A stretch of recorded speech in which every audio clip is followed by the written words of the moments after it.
Avant de découvrir le Seigneur Jésus, j'ai subi beaucoup de douleurs, de calvaires, d'échecs et de revers. Tout d'abord, j'ai eu 2 fils jumeaux qui sont nés prématurément et qui n'ont pas survécu. Puis j'ai subi une série d'échecs en affaires et des gens ont comploté contre moi, au point de ne plus pouvoir mener mes activités. Mais la chose la plus difficile à supporter pour moi a été la trahison de mon mari. Tous ces coups successifs m'ont tellement torturée que j'ai failli perdre le courage de continuer à vivre. Ce n'est qu'en 2001, lorsque j'ai découvert le Seigneur Jésus, que j'ai vu un espoir. Après avoir découvert le Seigneur, j'ai commencé à lire la Bible, à assister aux réunions, à prier le Seigneur chaque jour, à lui confier mes fardeaux et mes douleurs. Et sans m'en rendre compte, ma douleur et mes soucis ont disparu. Et mon cœur a ressenti une paix et une aisance dont je n'avais jamais fait l'expérience auparavant. Je suis également devenue beaucoup plus heureuse et plus détendue. Plus tard, j'ai eu un autre fils et la vie s'est progressivement adoucie. Ces changements m'ont fait sentir que le Seigneur Jésus est vraiment fidèle et merveilleux. Et j'étais tellement heureuse d'avoir découvert le Seigneur. Et j'étais vraiment reconnaissante que le Seigneur Jésus m'ait sauvée. En mai 2003, j'ai accepté l'œuvre de Dieu Tout-Puissant des derniers jours et j'ai accueilli le retour du Seigneur. J'ai appris que c'est l'étape finale de l'œuvre de Dieu pour sauver l'humanité et qu'elle vise à résoudre la racine du péché de l'homme et ses tempéraments corrompus et à faire entrer finalement ceux qui sont sauvés dans le royaume de Dieu. Je me sentais vraiment bénie et j'étais extrêmement enthousiaste et heureuse. Et j'ai pris la résolution de poursuivre avec diligence. Après cela, j'ai prié et lu les paroles de Dieu Tout-Puissant chaque jour. Et j'ai assisté aux réunions sans faute, qu'il pleuve ou qu'il vente. Même si mon mari s'opposait à ma foi, je n'étais pas contrainte. Je faisais mon devoir d'hébergement à la maison et je prêchais l'évangile dès que j'avais du temps. Je pensais qu'en poursuivant avec un tel enthousiasme, Dieu m'approuverait sûrement, me donnerait la grâce et me bénirait encore plus, et m'accorderait une vie de paix et de sécurité à l'avenir. Plus tard, mon fils d'1 an souffrait de fièvre récurrente, atteignant parfois jusqu'à 39 degrés, accompagnée d'asthme sévère. Parfois, il vomissait. Les médicaments n'avaient aucun effet, et il devait aller à l'hôpital pour un traitement intraveineux continu pendant plusieurs jours, voire une quinzaine de jours avant de se rétablir.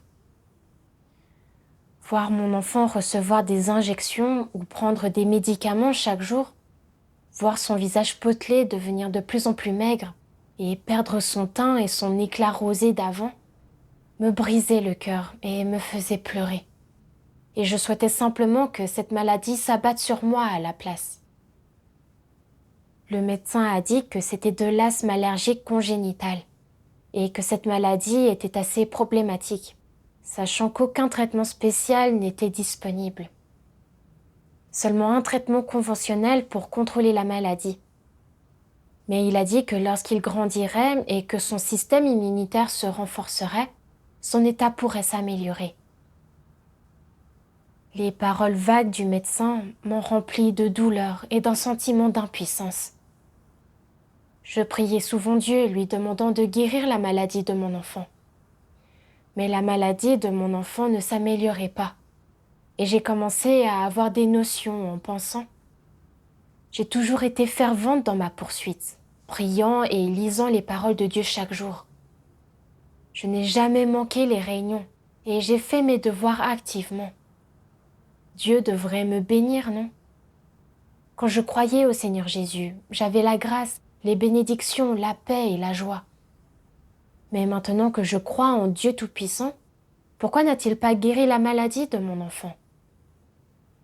Dieu est Tout-Puissant, alors ne pourrait-il pas guérir la maladie de mon fils d'un simple mot?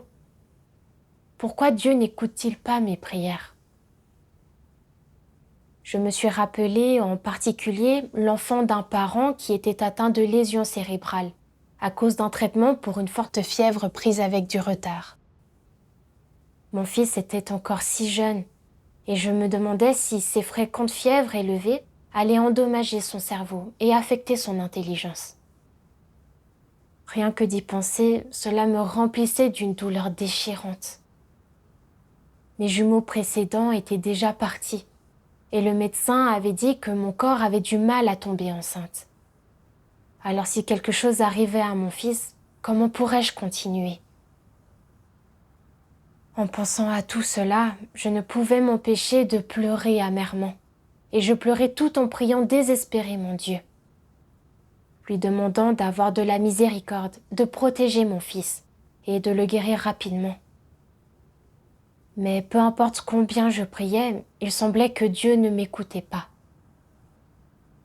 Après un certain temps, non seulement la maladie de mon enfant ne s'était pas améliorée, mais il a commencé à avoir des fièvres encore plus fréquemment.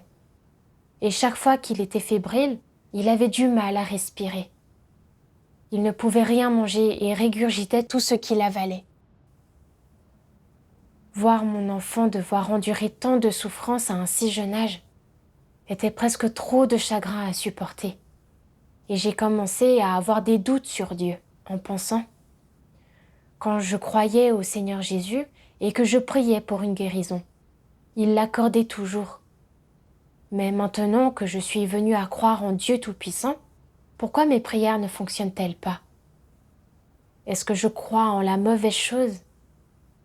Dieu Tout-Puissant, est-il vraiment le Seigneur Jésus revenu ?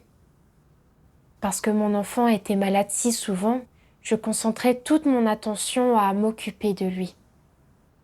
Je n'avais pas assisté régulièrement aux réunions. Je ne pouvais pas me concentrer sur le fait de manger et de boire les paroles de Dieu. Et je n'avais rien à dire dans mes prières. Mon cœur s'éloignait de Dieu.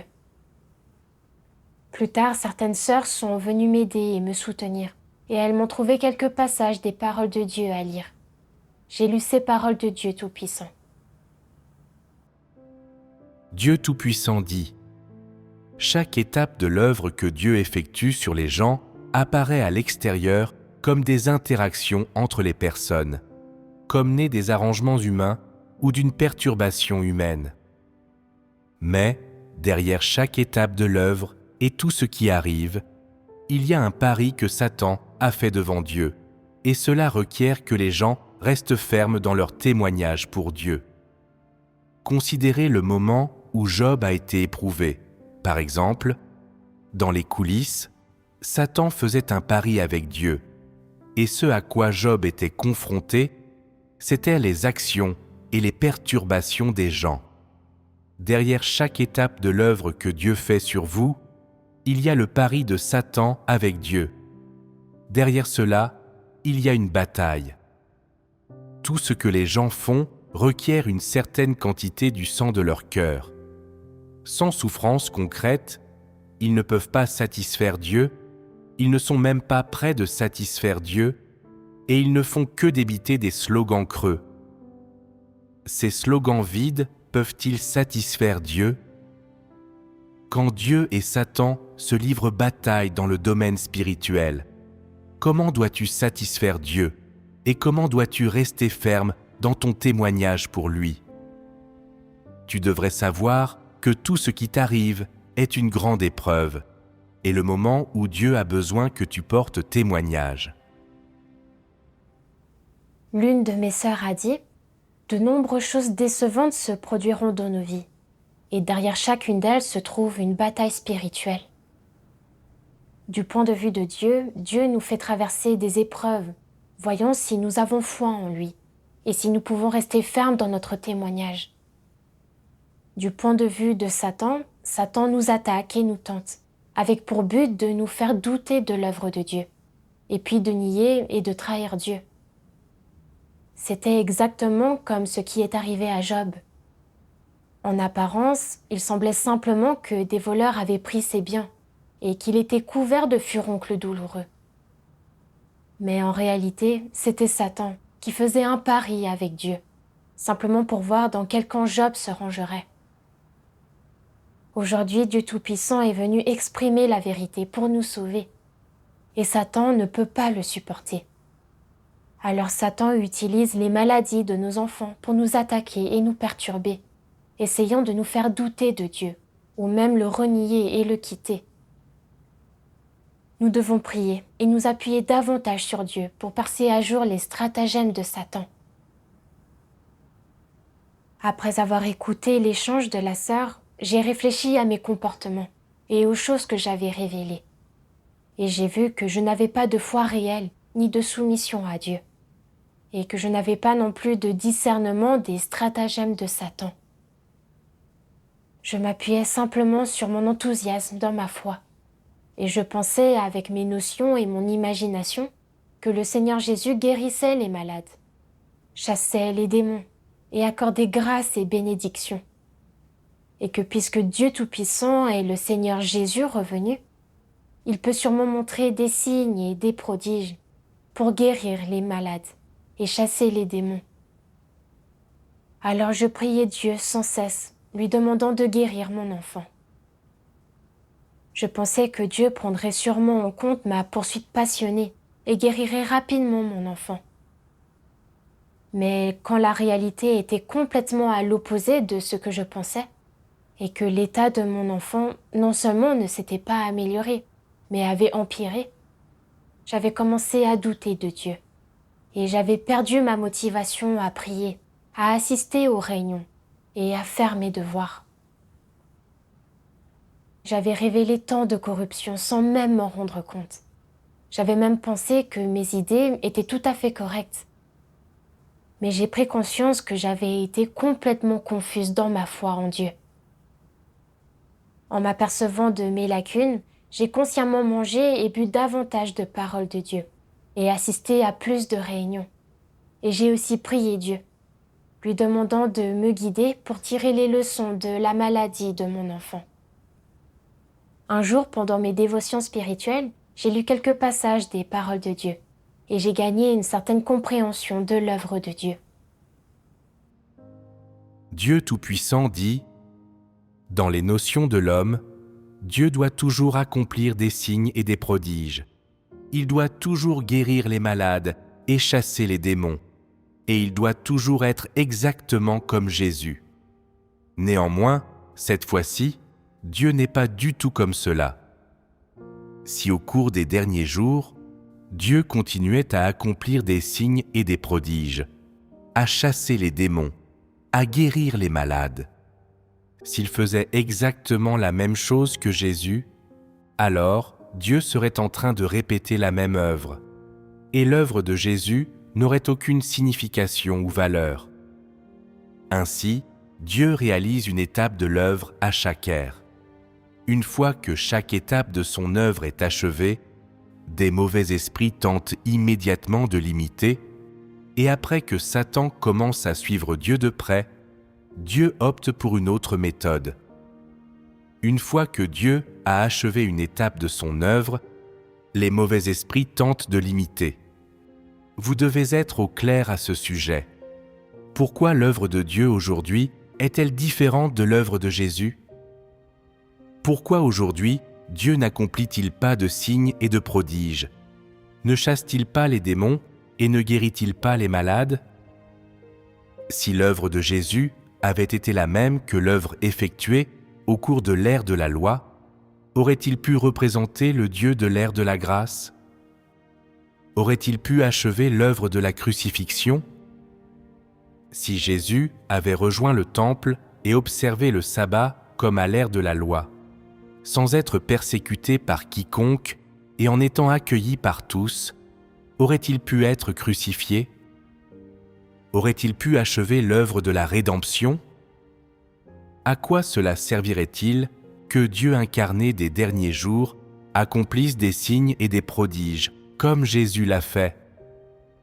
C'est seulement si Dieu réalise une autre partie de son œuvre au cours des derniers jours, celle qui représente une partie de son plan de gestion, que l'homme pourra alors acquérir une connaissance approfondie de Dieu, et que le plan de gestion de Dieu pourra être achevé. L'œuvre accomplie par Dieu pendant cette ère est principalement l'approvisionnement des paroles de vie pour l'homme, l'exposition de la nature essence et du tempérament corrompu de l'homme. l'élimination de ses notions religieuses, de sa pensée féodale, de sa pensée dépassée et de sa connaissance et de sa culture. Ces choses doivent toutes être purifiées en étant exposées par les paroles de Dieu. Dans les derniers jours, Dieu utilise des paroles, pas des signes et des prodiges, pour rendre l'homme parfait. Il utilise ces paroles pour révéler l'homme, pour juger l'homme, pour châtier l'homme et pour rendre l'homme parfait, de sorte que, dans les paroles de Dieu, l'homme en vienne à voir la sagesse et l'amabilité de Dieu, et en vienne à comprendre le tempérament de Dieu, et de sorte que, par les paroles de Dieu, l'homme voit les actes de Dieu.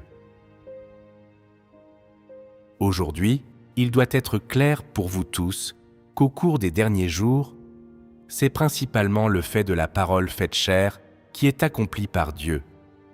À travers son œuvre concrète sur terre, il permet à l'homme de le connaître et de le côtoyer et de voir ses actes concrets.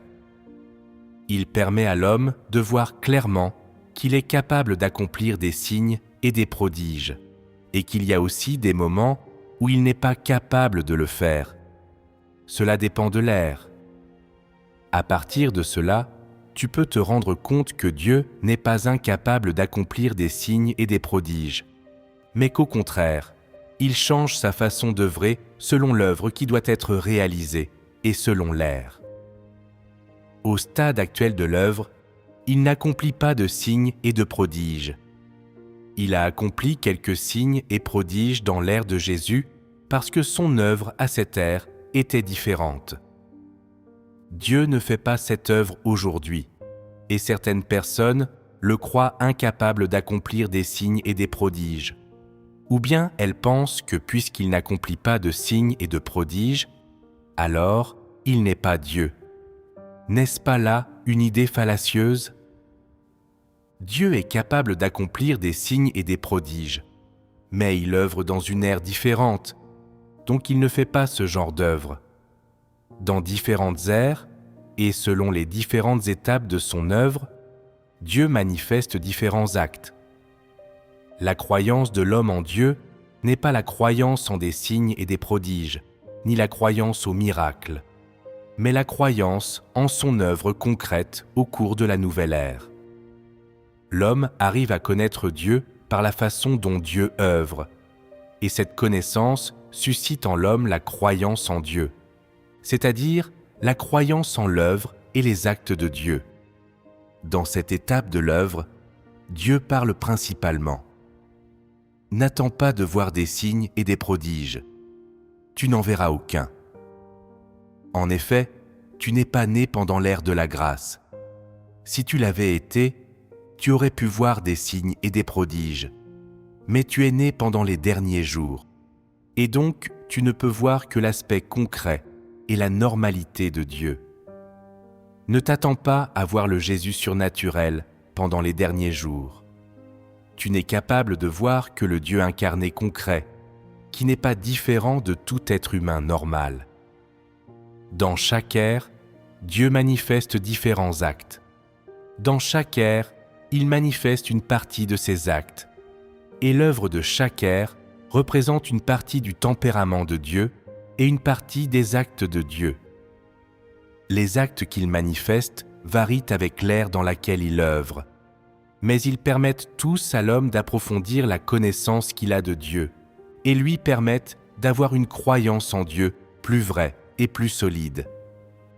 L'homme croit en Dieu en raison de tous les actes de Dieu, parce que Dieu est si merveilleux, si grand et tout-puissant, et parce qu'il est insondable. Voilà pourquoi l'homme croit en Dieu. Après cette lecture des paroles de Dieu, mon cœur s'est beaucoup éclairci. Lorsque Dieu accomplit l'œuvre des derniers jours, ce n'est pas qu'il ne peut pas montrer des signes et des prodiges, mais plutôt que dans cette ère finale, Dieu n'œuvre plus de cette manière. Ce que Dieu fait maintenant, c'est l'œuvre d'utiliser des paroles pour perfectionner et purifier les gens. À travers ces paroles, il expose des choses telles que les tempéraments corrompus sataniques des gens, les anciennes pensées des gens, et les différentes notions religieuses des gens sur Dieu. Ce qui permet aux gens de se débarrasser de leur tempérament corrompu, satanique. Si l'œuvre de Dieu des derniers jours consistait encore à guérir les malades, à chasser les démons et à montrer des signes et des prodiges, permettant aux gens de voir Dieu comme étant particulièrement surnaturel, les tempéraments corrompus des gens et leur rébellion et leur résistance envers Dieu ne seraient pas facilement révélés, et nous ne prendrions jamais conscience de nos tempéraments corrompus. Encore moins serions-nous purifiés et transformés. Tout comme pour moi, si la maladie de mon enfant avait été guérie juste après que j'ai prié, je n'aurais pas eu de notion sur Dieu, et je n'aurais pas eu de doute à son sujet. Et je penserais que j'avais une grande foi en Dieu et que je poursuivais vraiment. Or, quand la maladie de mon enfant n'avait pas été guérie, j'avais développé des malentendus et des notions sur Dieu. Et je m'étais plainte que Dieu n'écoutait pas mes prières. J'avais même douté de Dieu. Je ne voulais pas prier ou assister aux réunions, et mon enthousiasme initial avait rapidement disparu. Lorsque j'étais confrontée aux faits, ma corruption, ma rébellion et mes notions sur Dieu étaient pleinement révélées. Ce n'est qu'alors que j'ai pris conscience que mon point de vue, consistant à juger si l'œuvre venait de Dieu en fonction de la manifestation de signes et de prodiges, ou de la guérison des maladies des gens et du bannissement des démons, était fallacieux. Dieu accomplit une étape de l'œuvre à chaque ère, et une nouvelle ère nécessite une nouvelle œuvre. À l'ère de la grâce, le Seigneur Jésus a réalisé l'œuvre de la rédemption, et il a guéri les malades, chassé les démons, et montré certains signes et prodiges. Mais maintenant, c'est l'ère du règne, la dernière ère, et Dieu réalise l'œuvre du jugement et de purification des gens à travers ses paroles, classant ainsi toutes les personnes selon leur genre, puis récompensant les bons et punissant les personnes malfaisantes, et mettant fin à cette ancienne ère. Si Dieu Tout-Puissant œuvrait encore comme le Seigneur Jésus, montrant des signes et des prodiges, guérissant les malades et chassant les démons, ne répéterait-il pas son œuvre? Comment l'ère pourrait-elle alors se terminer? De plus, les esprits malfaisants peuvent aussi imiter l'œuvre que Dieu a réalisée. Et si je mesurais le fait que l'œuvre vient de Dieu par la manifestation de signes et de prodiges, ou par la guérison des maladies des gens, je finirais par traiter l'œuvre de Satan et des esprits malfaisants comme l'œuvre de Dieu. Et je blasphémerais contre Dieu. Je n'avais accepté l'œuvre de Dieu Tout-Puissant des derniers jours que de nom, mais je n'avais aucune véritable compréhension de Dieu. Et je considérais toujours la dernière œuvre de Dieu à travers la perspective de chercher à me rassasier de pain à l'ère de la grâce. Je cherchais simplement à emprunter l'ancien chemin avec de nouvelles chaussures. Ce genre de foi n'obtient pas l'approbation de Dieu. L'œuvre de Dieu des derniers jours n'a pas pour but de perfectionner les gens à travers des signes et des prodiges, mais plutôt à travers ses paroles. C'est vraiment la toute-puissance et la sagesse de Dieu. Si des signes et des prodiges étaient montrés, tout le monde croirait en les voyant, et il n'y aurait pas de résistance. Mais alors comment serait-il possible de discerner entre les boucs et les brebis, entre l'ivraie et le bon grain, entre les vrais croyants et les faux, et entre les bons serviteurs et les serviteurs malfaisants? Comment Dieu pourrait-il réaliser l'œuvre de perfection, de révélation et d'élimination des gens?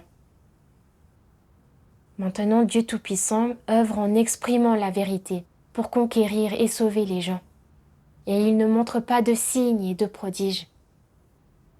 Il regarde simplement si les gens peuvent accepter la vérité. Et de cette manière, seuls ceux qui croient vraiment en Dieu peuvent être sauvés. Et ceux qui appartiennent aux démons, Satan, seront révélés et éliminés. Je vois que plus l'œuvre de Dieu est normale et concrète, plus sa sagesse s'y trouve. La manière dont Dieu œuvre ainsi est vraiment merveilleuse. S'il n'y avait pas eu la révélation des faits et l'exposition des paroles de Dieu, je n'aurais jamais pris conscience que je croyais en Dieu de manière nébuleuse et avec des notions. Je n'aurais pas non plus pris conscience que je résistais à Dieu et me rebellais encore contre lui. Et j'aurais encore moins gagné une quelconque compréhension de l'œuvre concrète de Dieu. À ce moment-là, j'ai éprouvé un profond sentiment d'aisance et de libération dans mon cœur. Et je n'espérais plus désespérément que Dieu montre des signes et des prodiges pour ôter la maladie de mon enfant. À travers la maladie de mon enfant, j'ai pris conscience de mon point de vue fallacieux sur la foi en Dieu. Par la suite, j'ai commencé à réfléchir. Quel est le point de vue correct de la foi en Dieu? J'ai lu les paroles de Dieu. Dieu Tout-Puissant dit « Comprenez-vous maintenant ce qu'est la croyance en Dieu ? Est-ce que croire en Dieu signifie voir des signes et des prodiges ? Est-ce que cela signifie aller au ciel ? Croire en Dieu n'est en aucun cas une affaire simple. Les modes de croyance religieux devraient être éliminés, poursuivre le fait de guérir les malades et de chasser les démons, se concentrer sur les signes et les prodiges, convoiter davantage de grâce de Dieu, davantage de paix et de joie, poursuivre les perspectives et les conforts de la chair. Ce sont là des modes de croyance religieux, et de tels modes de croyance constituent une forme de foi nébuleuse. Qu'est-ce qu'une croyance concrète en Dieu aujourd'hui ? C'est accepter la parole de Dieu comme ta vie réalité, connaître Dieu à travers sa parole, et ainsi parvenir à un véritable amour pour lui. Pour être clair, la croyance en Dieu a pour but de t'amener à te soumettre à Dieu, à aimer Dieu et à bien faire le devoir qui doit être accompli par un être créé. Tel est le but de la foi en Dieu. Tu dois parvenir à connaître l'amabilité de Dieu, combien Dieu est digne d'être révéré, et comment l'œuvre que Dieu fait sur ces êtres créés est leur salut et leur perfectionnement. C'est le minimum que ta croyance en Dieu doit posséder. La croyance en Dieu, c'est principalement le passage d'une vie de la chair à une vie consistant à aimer Dieu et du fait de vivre dans la corruption à celui de vivre dans la vie des paroles de Dieu. C'est de quitter l'emprise de Satan et de vivre sous la garde et la protection de Dieu. Elle vise à ce que tu puisses te soumettre à Dieu plutôt qu'à la chair, afin que Dieu puisse gagner tout ton cœur et te rendre parfait, et afin que tu puisses être libéré des tempéraments corrompus sataniques. La croyance en Dieu a principalement pour but que l'immense puissance et la gloire de Dieu puissent se manifester en toi, afin que tu suives la volonté de Dieu, afin que le plan de Dieu puisse être accompli et afin que tu sois capable de porter témoignage de Dieu devant Satan. La croyance en Dieu ne devrait pas être centrée sur le désir de voir des signes et des prodiges, et l'on ne devrait pas non plus croire pour le bien de sa propre chair. La croyance devrait avoir pour but de poursuivre la connaissance de Dieu, de pouvoir se soumettre à Dieu, et comme Pierre, de se soumettre à lui jusqu'à la mort. L'objectif principal est d'atteindre cela. Si dans ta croyance en Dieu, tu souhaites toujours voir des signes et des prodiges, alors ce point de vue sur la croyance en Dieu est erroné. La croyance en Dieu consiste principalement à accepter les paroles de Dieu comme sa vie réalité. Lorsque les paroles qui viennent de la bouche de Dieu sont mises en pratique par les gens et réalisées en eux, l'objectif de Dieu est atteint. Dans leur croyance en Dieu, les hommes devraient poursuivre le fait d'être perfectionnés par Dieu, d'être capables de se soumettre à Dieu et d'atteindre une totale soumission à Dieu. Si tu peux te soumettre à Dieu sans te plaindre, faire preuve de considération envers les intentions de Dieu et atteindre la stature de Pierre en possédant le style de Pierre tel que Dieu en parle, Alors, tu auras réussi dans ta croyance en Dieu, et cela signifiera que tu as été gagné par Dieu. Grâce aux paroles de Dieu, j'ai compris la perspective correcte sur la croyance en Dieu. Croire en Dieu n'a pas pour but de gagner la grâce et les bénédictions, ou d'avoir une vie charnelle paisible et sans obstacle. Cela n'est pas la vraie croyance en Dieu. Dieu espère que nous pourrons poursuivre la vérité, vivre selon ses paroles lorsque des choses se produisent, et utiliser notre vie concrète pour porter témoignage à Dieu et le glorifier. C'est ce qu'est la vraie croyance en Dieu. J'étais uniquement concentrée sur l'espoir que la maladie de mon enfant soit guérie. Pourtant, je ne savais pas quelle était l'intention de Dieu, ou comment je devais rester ferme dans mon témoignage pour Dieu. Je me vautrais pleinement dans mon tempérament corrompu, jugeant et délimitant Dieu en fonction de mes propres notions, et doutant même de Dieu et niant son œuvre. En quoi avais-je une quelconque sincérité envers Dieu ou une soumission à Dieu? Je n'avais vraiment pas le moindre témoignage.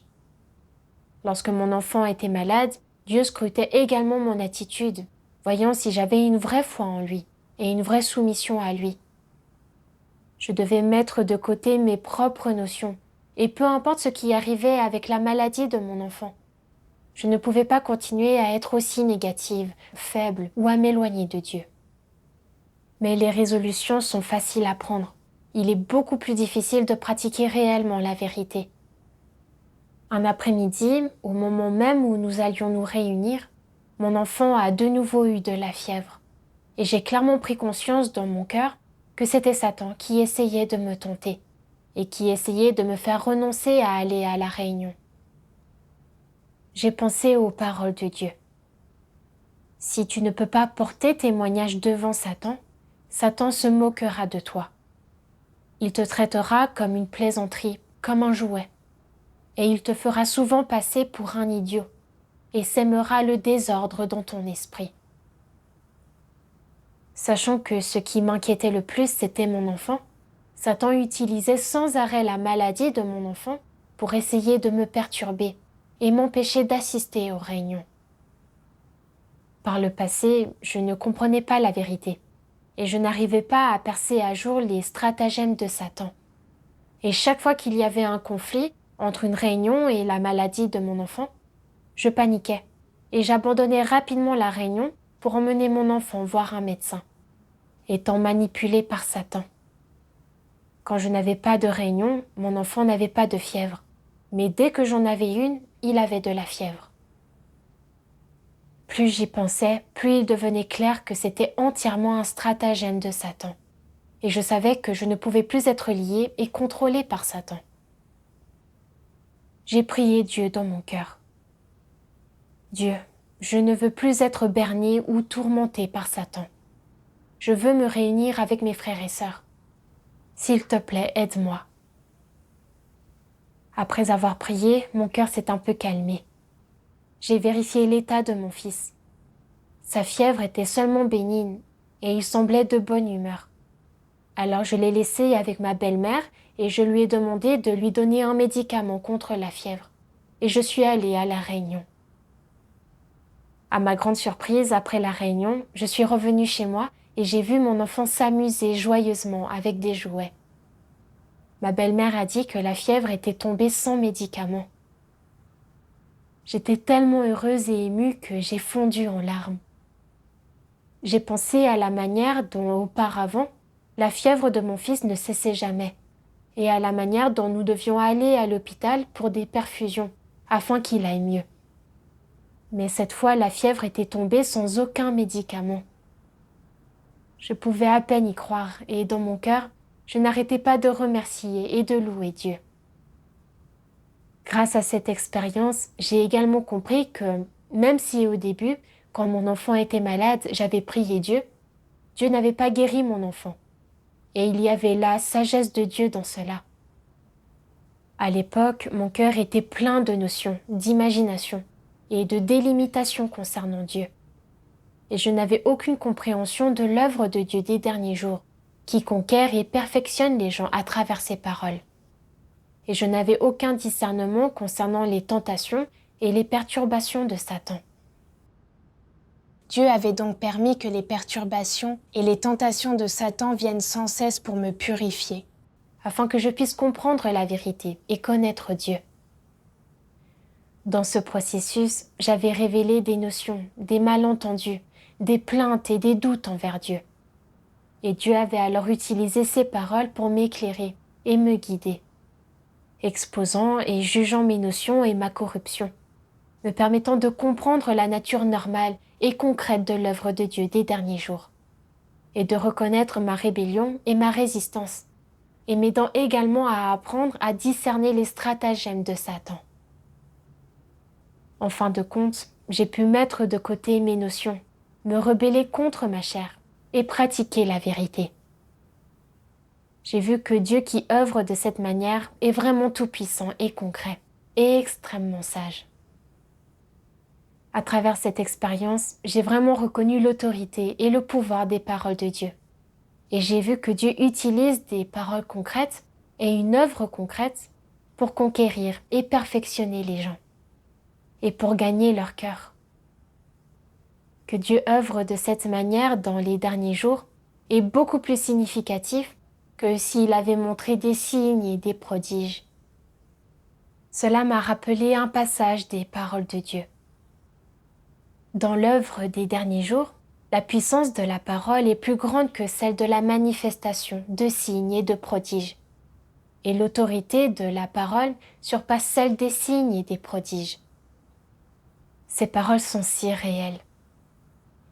Plus tard, j'ai lu 2 autres passages des paroles de Dieu, et j'ai gagné une certaine compréhension de mon tempérament corrompu. Dieu Tout-Puissant dit « Si nombreux sont ceux qui croient en moi seulement pour que je les guérisse. Si nombreux sont ceux qui croient en moi seulement pour que j'utilise mon pouvoir afin de chasser les esprits impurs de leur corps. Si nombreux sont ceux qui ne croient en moi que pour recevoir la paix et la joie de ma part. Si nombreux sont ceux qui ne croient en moi que pour exiger de ma part une plus grande richesse matérielle. Si nombreux sont ceux qui ne croient en moi que pour passer cette vie en paix et être sains et saufs dans leur prochaine vie. Si nombreux sont ceux qui croient en moi pour éviter les souffrances de l'enfer et recevoir les bénédictions du ciel. Si nombreux sont ceux qui ne croient en moi que pour avoir du confort temporaire et qui, pourtant, ne cherchent pas à gagner quoi que ce soit dans leur prochaine vie. Lorsque j'accorde ma colère aux gens et m'empare de toute la joie et de toute la paix qu'ils possédaient autrefois, ils se mettent à douter. Quand j'accorde aux gens la souffrance de l'enfer et reprends les bénédictions du ciel, ils se mettent en rage. Quand les gens me demandent de les guérir et que je ne leur prête pas attention et ressens de la détestation envers eux, ils s'éloignent de moi pour chercher plutôt la voie de la médecine malfaisante et de la sorcellerie. Quand j'enlève tout ce que les gens ont exigé de ma part, ils disparaissent tous sans laisser de traces. Par conséquent, je dis que les gens ont foi en moi parce que ma grâce est trop abondante et parce qu'il y a beaucoup trop d'avantages à gagner. Vous devez comprendre pourquoi vous croyez en moi, si vous voulez seulement être mes apprentis ou mes patients, ou bien pour devenir mes saints dans le ciel, alors vous me suivrez vainement. Me suivre ainsi est tout simplement une perte d'énergie. Croire ainsi en moi, c'est simplement laisser filer vos jours et gâcher votre jeunesse. À la fin, vous ne gagnerez rien. N'est-ce pas manigancer en vain ? J'ai depuis longtemps quitté les Juifs et ne suis plus un médecin de l'homme, ni son bon médicament. Je ne suis plus une bête de somme que l'homme peut conduire ou abattre à volonté. Au contraire, je suis venu parmi les hommes pour les juger et les châtier afin qu'ils me connaissent. Tu dois savoir que j'ai déjà fait l'œuvre de la rédemption. Je fus Jésus un temps, mais je ne pouvais pas rester Jésus pour toujours, tout comme je fus l'Éternel un temps, avant de devenir Jésus plus tard. Je suis le Dieu de l'humanité, le Créateur, mais je ne peux pas toujours rester Jésus ou l'Éternel. J'ai été ce que l'homme considérait comme un médecin, mais cela ne signifie pas que Dieu est simplement un médecin pour l'humanité. Donc, si tu conserves des opinions anciennes dans ta foi en moi, alors tu ne parviendras à rien. Peu importe la manière dont tu me loues en ce jour, Dieu aime tellement l'homme. Il me guérit et me donne des bénédictions, la paix et la joie. Que Dieu est bon pour l'homme. Dès lors que nous croyons en lui, alors nous n'avons pas à nous inquiéter de l'argent. Je ne peux toujours pas perturber mon œuvre originelle. Si tu crois en moi aujourd'hui, tu ne recevras que ma gloire et seras habilité à me porter témoignage. Tout le reste sera secondaire. Cela doit être clair pour toi. En méditant sur les paroles de Dieu, j'ai vu les intentions méprisables dans ma foi. Quand je croyais au Seigneur Jésus auparavant, j'avais profité de la grâce de la paix et de la joie donnée par le Seigneur. Et je pensais donc que j'étais vraiment bénie de croire au Seigneur. Mais après avoir découvert Dieu Tout-Puissant, j'avais vu comment Dieu exprime la vérité pour sauver les gens et les faire entrer finalement dans le royaume des cieux. Et j'étais donc devenue encore plus active dans ma poursuite. Chaque jour, je mangeais et je buvais les paroles de Dieu. Et je priais Dieu. Je n'arrivais jamais en retard aux réunions. Et je prêchais également l'Évangile et faisais mon devoir d'hébergement. Je faisais toutes ces choses pour plaire à Dieu, pensant qu'en faisant cela, Dieu me donnerait encore plus de grâce et de bénédiction. J'ai vu que je croyais simplement en Dieu pour l'utiliser afin de satisfaire mon désir de bénédiction. Je ne me souciais pas du tout de l'œuvre que Dieu réalisait, de même que je ne me préoccupais pas de ce que Dieu exigeait des gens, de la manière dont les gens devaient croire en Dieu pour s'aligner sur ses intentions et le satisfaire, du type de personnes qui peuvent entrer dans le royaume, de savoir si ma manière de croire obtenait l'approbation de Dieu, ou de ce qu'est la vision correcte de la foi en Dieu. Je ne connaissais aucune de ces choses. Je n'y avais jamais réfléchi non plus. Je ne comptais que sur mon enthousiasme pour assister aux réunions et prêcher l'Évangile, pensant qu'en faisant ces choses, je satisfaisais Dieu et je devais recevoir ses bénédictions.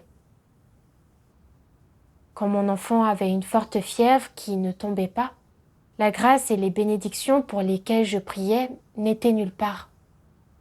Mais je ne cherchais pas la vérité et je ne réfléchissais pas sur moi-même.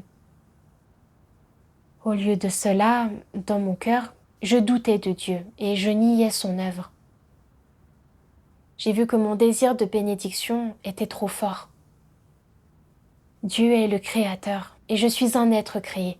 Alors il est parfaitement naturel et justifié qu'un être créé croie en Dieu et fasse son devoir. Je ne devrais pas essayer de faire des transactions avec Dieu, encore moins lui faire des demandes déraisonnables. Maintenant, j'ai vraiment compris qu'avec la maladie de mon enfant, Dieu avait de bonnes intentions. Cela m'a permis de réfléchir et de comprendre mon tempérament satanique et ma vision fallacieuse de la foi. J'ai également pris conscience que lorsque l'on évalue si quelque chose est vraiment l'œuvre de Dieu, cela ne devrait pas reposer sur la manifestation de signes et de prodiges, ou sur la guérison des malades et le bannissement des démons, ou sur l'octroi de la grâce et des bénédictions, mais plutôt sur le fait de savoir si la vérité peut être exprimée à travers cela, si cette œuvre peut amener les gens à avoir une compréhension toujours plus grande de Dieu, si cette œuvre peut purifier et transformer les tempéraments corrompus sataniques des gens, et si cette œuvre peut sauver les gens et les perfectionner. Si elle peut accomplir ses effets, alors c'est certainement l'œuvre de Dieu. À travers la maladie de mon enfant, j'ai gagné une certaine compréhension de l'œuvre de Dieu, et j'ai gagné des points de vue corrects et une poursuite correcte dans ma foi. C'est le véritable salut de Dieu pour moi, et son grand amour pour moi. Cet amour est d'un nombre incalculable de fois plus grand que la grâce et les bénédictions que j'ai pu demander auparavant. J'ai remercié Dieu du fond du cœur. En prenant conscience de cela, je me suis sentie honteuse et coupable de n'avoir cherché que la grâce et les bénédictions dans ma foi, et de ne pas avoir poursuivi la vérité et d'avoir été vraiment stupide, ignorante et aveugle. Je dois laisser tomber mes intentions de gagner des bénédictions et marcher sur le bon chemin dans ma foi.